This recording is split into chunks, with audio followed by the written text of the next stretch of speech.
सावरकरांबद्दल समाजात आज दोन भिन्न मतप्रवाह आहेत आणि काही प्रमाणात अज्ञानसुद्धा आहे. परंतु तिन्ही सावरकर बंधूंनी स्वातंत्र्यासाठी फार मोठं योगदान दिलं आहे. हे तिन्ही बंधू तुरुंगवासात असताना त्या तिघांच्याही पत्नींनी कसं आयुष्य रेटलं किंवा आपला संसार कसा चालवला यावर डॉक्टर शुभा साठे यांनी एक कादंबरी लिहिली आहे आणि त्या कादंबरीच्या आधारे अपर्णा चोथे यांनी एक एकपात्री नाट्यप्रवेश करायला सुरुवात केली. तर त्या आज आपल्यासोबत आहेत. मी त्यांचं सर्वप्रथम विवेकमध्ये स्वागत करते. नमस्कार अपर्णा. धन्यवाद मृगा. आजच्या काळात सावरकर हा विषय घेणं आणि त्या विषयावर जाहीर कार्यक्रम करणं म्हणजे तुझ्या हिमतीला नक्कीच दाद द्यावी लागेल. तर अशात ही प्रेरणा तुला कुठून मिळाली? मी शिक्षणाने औषध निर्माणशास्त्रात पदव्युत्तर आहे, म्हणजे मास्टर ऑफ फार्मसी आहे. आणि अगदी योगायोगाने मी या अभिनय लेखन दिग्दर्शन या क्षेत्राकडे वळले. पण या क्षेत्राकडे येताना आपण काहीतरी छान चांगलं काहीतरी करण्याचा प्रयत्न केला पाहिजे ह्या प्रेरणेतनं म्हणून मी या विषयाकडे आले. आणि लहानपणापासून वाचनाची आवड असल्यामुळे डॉक्टर सौ शुभा साठे लिखित त्या तिघी ही कादंबरी माझ्यासमोर आली. असं वाटलं की ह्या तिघींची कहाणी, सावरकर बंधूंच्या पत्नींची ही कहाणी आत्तापर्यंत कोणीही सांगितलीच नाही आहे. कारण आपल्याला ओघाने नेहमीप्रमाणे स्वातंत्र्यवीर विनायक दामोदर सावरकर, त्यांचे मोठे बंधू गणेश दामोदर सावरकर म्हणजे बाबाराव आणि नारायणराव दामोदर सावरकर म्हणजे बाळ, हे तिघं क्रांतीसूर्य आहेत. पण ह्या तिघांच्याही मागे त्यांच्या बायका, त्यांच्या पत्नी ह्या खंबीरपणे उभ्या होत्या आणि त्या उभ्या होत्या म्हणून हे तिघंजणं उभे राहू शकले. त्या तिघींची नावं मी सांगेन. सगळ्यात मोठ्या गणेश पंतांच्या पत्नी म्हणजे सौ यशोदाबाई गणेश सावरकर, म्हणजे सगळ्यांच्या लाडक्या येसूवहिनी. त्यानंतर यमुनाबाई, सौ यमुनाबाई विनायक सावरकर म्हणजे आपल्या सगळ्यांना माहिती असलेल्या माई सावरकर. आणि नारायणरावांच्या पत्नी शांताबाई नारायणराव सावरकर म्हणजे ताई. अशा ह्या तिघीजणी, त्या तिघींची जेव्हा मी गोष्ट वाचली पूर्ण, तेव्हा असं वाटलं की काय होतं, स्वातंत्र्यवीरांमुळे माई सावरकरांबद्दल ओघाने बोललं जातं.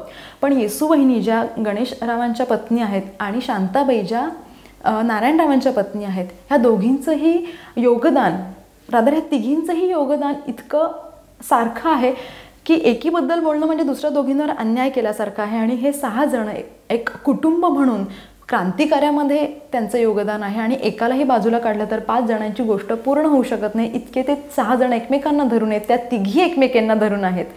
म्हणजे 3 वेगळ्या घरातून आलेल्या आहेत, तरीही प्रसंगांना सामोरे जात तिघींचेही नवरे कायम तुरुंगात आहेत क्रांतिकार्यामुळे. ये जा सुरू आहे आणि प्रचंड सामाजिक त्यांच्यावरती दबाव आहे. तर ही कथा, त्या तिघींची गोष्ट, त्यांचा त्याग, त्यांचं बलिदान आणि त्यांची ही शौर्य गाथा मी म्हणेन, आणि ती लोकांना सांगावी म्हणून मग म्हणलं की येस, आपण नक्कीच एक कलाकार म्हणून, एक अभिनेत्री म्हणून हे नाटक आपण करू शकतो. घरातली तिन्ही कर्ते पुरुष तुरुंगवासात असताना त्या तिघींनी संसार चालवला, तर अशा वेळी त्यांना काय सांसारिक अडचणींचा सामना करावा लागला किंवा समाजाकडून कोणती मदत झाली का? तर ती कोणत्या स्वरूपाची होती, काय होती? खरं सांगायचं तर घरातले हे तिघंही म्हणजे बाबाराव, तात्या आणि बाळ हे तिघंही जण तुरुंगात असायचे किंवा क्रांतिकार्यानिमित्त त्यांचं घरावर झडती जप्ती हे असे बरेच प्रसंग या तिघींच्या आयुष्यात खूपदा येऊन गेले.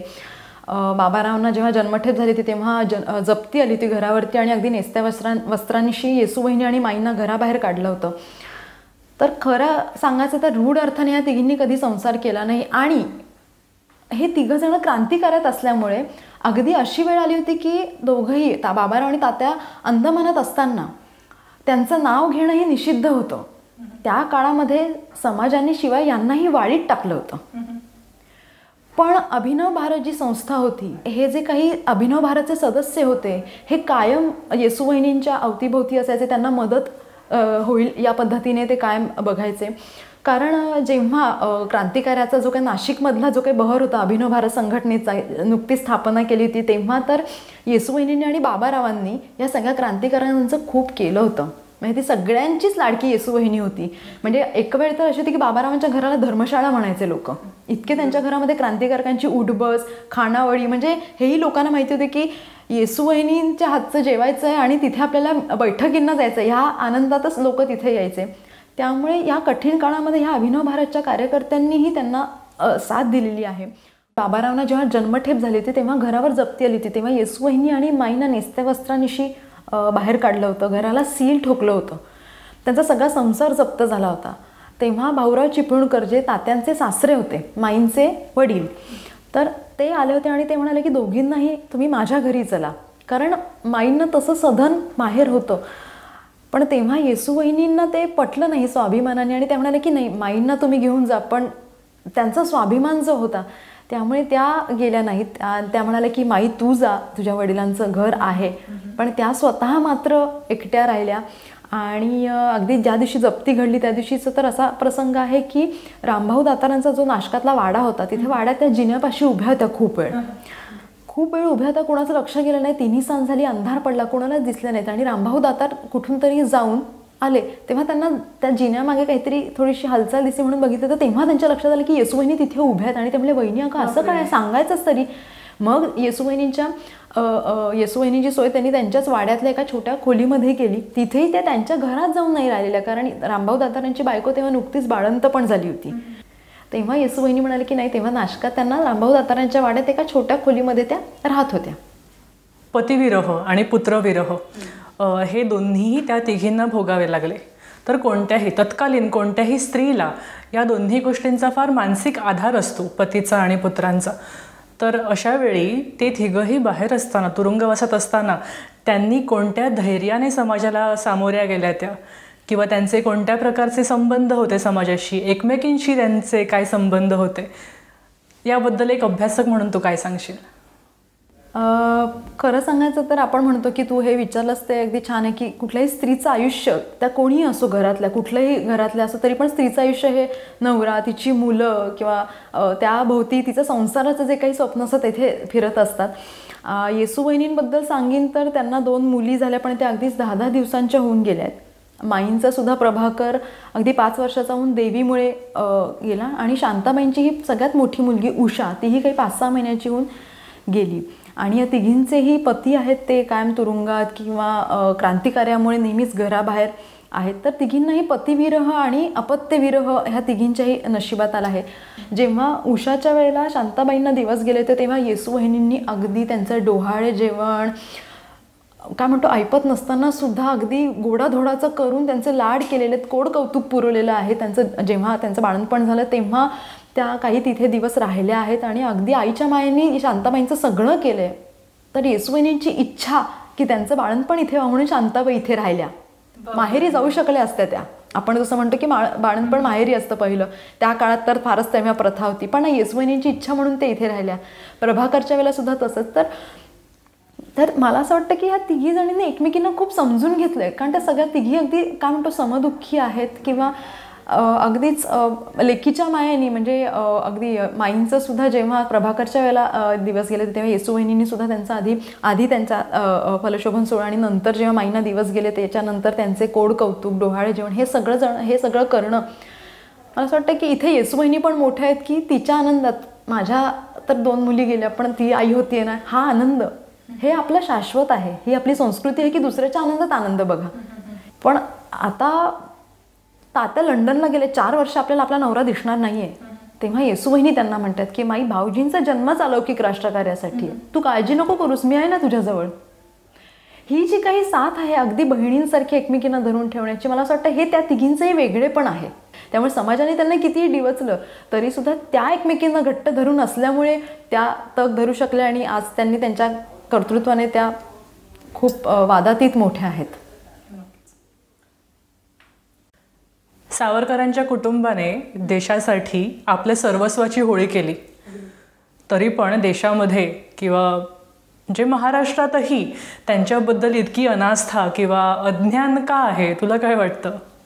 90% नाही 95% लोकांना ह्या तिघींबद्दल खरंच माहिती नाही आहेत. आणि काय होतं, स्वातंत्र्यवीरांबद्दलमुळे ओघाने माई सावरकरांबद्दल बोललं जातं, पण येसूवहिनी आणि शांताबाईंचंही तितकंच योगदान आहे. त्यामुळे त्या तिघींबद्दल खूप कमी माहिती आहे. आणि हा प्रश्न तू विचारलास हे मला खरंच आवडलं, कारण काय होतं, महापुरुषांच्या सहवासात राहणं आणि त्यांचं पत्नीपद भूषवणं हे महाकठीण असतं. तेव्हा 6 माणसांचं कुटुंब खाणार असतं आणि 1 माणूस कमावणार असतं, तेव्हा त्याच्यावरही त्या लेवलचं प्रेशर असतो. पण त्यासाठी घरातली बाई ही खस्ता खात असते. त्या घरातल्या बाईला तो एक आदर मिळावा की तू आहेस म्हणून मी उभा आहे, हे जरी म्हटलं तरी त्या बाईला छान वाटतं. हा आदर आपण समाजाने स्त्रियांना दिला पाहिजे. आणि माझ्या नाटकाचं मी म्हणेन की ती वीरांगनांची शौर्यगाथा आहे. स्त्रीला कधी सहानुभूती नको असते, तिने जर ठरवलं तर ती तिच्या दुःखावर पाय ठेवून समर्थपणे उभी राहू शकते. हे मला माझ्या नाटकातनं सांगायचं. आणि महापुरुषांच्या सहवासातल्या स्त्रिया ह्या कायम झाकवल्याच गेल्या आहेत. ह्या तिघी ह्या आपण म्हणू की त्या स्त्रीत्वाच्या प्रतिनिधी आहेत. कारण ह्या वादातीत त्यांच्या कर्तृत्वाने मोठ्याच आहेत. पण आज खरंच प्रत्येक घरात एक येसुवहिनी, प्रत्येक घरात एक माई आहे, प्रत्येक घरात एक ताई आहे. तिचा आदर करा, समाज खरंच खूप सुखी होईल. शुभा साठेंच्या त्या पुस्तकावर, त्या तिघी या पुस्तकावर तुझे एकपात्री नाटक करतेस आणि त्या तिन्ही भूमिका तू साकारतेस. आणि त्यानंतर तुझी आता 2 पुस्तकंही येत आहेत. एक तू संपादित केलेलं आहे, तर एक तू स्वतः लिहिलेलं आहेस. तर त्याबद्दल तू काय सांगशील? खरं तर सावरकर बंधूंच्या पत्नींवर आधारित त्या तिघी या कादंबरीवर मी हे नाटक करायला सुरुवात केली. त्या तिघी स्वातंत्र्य कुंडातील अज्ञात समिधा हे एकपात्री नाटक मी करायला सुरुवात केली. आणि नाटकाचे प्रयोग एक कलाकार म्हणून मी करतच होते. त्याची संहिता लेखन वगैरे ते सगळं करताना मी त्या प्रोसेसमधनं जात होते. कारण संकल्पना आणि संहिता लेखन केल्यामुळे ऑलमोस्ट मी 8 महिने, म्हणजे मला हे नाटक काढायला 9 महिने लागले, तर त्याच्यामध्ये 8 महिने मी संहितेवर काम करत होते. तर संहितेवर काम करत असताना त्या तिघींच्याही व्यक्तिमत्वांचा अभ्यास करत असताना त्यांचे ते खूप सुंदर सुंदर पैलू मला जाणवले, जेणेकरून ती व्यक्तिमत्व उभी करण्यासाठी मला त्याचा उपयोग झालाच. पण मी म्हणेन ना की एक स्त्री म्हणून मला त्यांच्यात ते इतके सुंदर काही गुण आवडत गेले आणि भावत गेले असं म्हणेन मी, की ते व्यक्तिचित्र, त्यांची व्यक्तिमत्व उभी करायला मला त्यांची मदत झालीच. पण एक स्त्रिया म्हणून आणि खरंच एक वीरांगना म्हणून मला त्या पर्सनली खूप भावल्या. म्हणूनच कदाचित नाटक करण्याचं आणि पुढे ते करतीये. पण ह्या नाटकाचा प्रवास खूप छान सुरू होता. आणि मला सांगायला अतिशय आनंद होतो की एका वर्षात त्याचे 18 प्रयोग मी करू शकले होते. 23 मार्च 2019ला मी सुरू केला हा प्रवास. आणि या नाटकाला मला मटा सन्मान पण मिळाला उत्कृष्ट अभिनेत्री म्हणून. जेव्हा हे नाटक करत असताना मी या तिघींच्या संदर्भातली जी काही पुस्तकं वाचली होती, तर ती घरी सगळी होती माझ्या अवेलेबल. आणि म्हणलं की यातनं आपण काहीतरी वेगळं काही करू शकू का किंवा. आणि अभ्यास करत असताना माझ्या एक गोष्ट लक्षात आली की माई सावरकरांवरती एक एक्सक्लुझिव्ह एक छान पुस्तक आहे. आणि शांताबाई नारायणराव सावरकर ज्या सगळ्यात धाकट्या, त्यांच्यावरचं एक पुस्तक झेरॉक्स स्वरूपातलं माझ्याकडे होतं. जर बघायला गेलं तर येसुवहिनींवरती एकसंध असं एक पुस्तकच नाही. आणि मला सांगायला छान वाटतं की योगायोगाने ही गोष्ट घडली की मी नाटक जेव्हा काढलं तेव्हा येसुवहिनींचं स्मृतिशताब्दी वर्ष सुरू होतं. तर ते सुरू असताना, म्हणजे ते नाटकाचा आमचा प्रवास सुरू असताना असं लक्षात आलं की येसुवहिनींवरती पुस्तकच नाही एक्सक्लुझिव्हली, की जेणेकरून त्यांच्या आयुष्यातले प्रसंग त्या कशा कशातनं गेले हे सगळं खूप विखुरलेलं मला आढळलं त्या सगळ्या पुस्तकांमध्ये. बरं, आणि अजून एक खूप सुंदर अशी बाब की मी प्रयोग सुरू केले त्या तिघीचे. आणि तेव्हा काही मान्यवरांमध्ये बसलेले असताना येसुवहिनींनी तात्यांच्या आठवणी, बालपणीच्या आठवणी लिहून ठेवलेली एक सुंदर 36 पानी डायरी माझ्या लक्षात आली. आणि असं वाटलं की अरे आपण नाटक तर करतो आणि आपल्याला डायरी पण माहिती नाही.